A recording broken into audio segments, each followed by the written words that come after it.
the market for resale like eBay and I guess Depop and stuff like that. I mean, that market is getting bigger and bigger. So a lot of people are embracing. I don't know necessarily it's for sustainability, affordability, but that's great to see that kind of growth.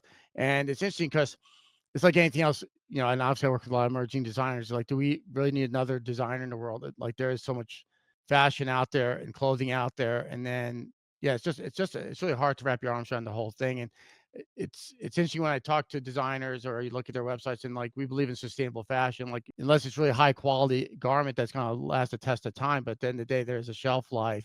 And like you said earlier, the challenges of overproduction because the companies want to make money and I didn't even think about that. What you mentioned earlier is bulk discounts. They're motivated to buy more garments than they need because again, they're going to hit these different price points. And I think that's exactly the point, because everything got so cheap and people are able to afford 10 items where they used to only be able to afford one.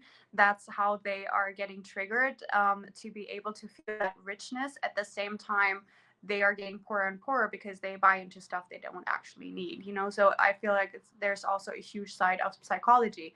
I had a podcast yesterday where we talked about this constant needs to be on trend, where I was like, yes, I understand that, but the problem is that there's a new trend every single week. Like the giants in China with Shein, for example, they have 6,000 items every single day. You will Wow. never be able to catch up to that, and that's like the psychology pressure underneath that a lot of teenagers are currently because of that. It's really, really unhealthy because they feel like they're never good enough, they're never on trend, they will never, be it will never come to a point where they're like, I made it.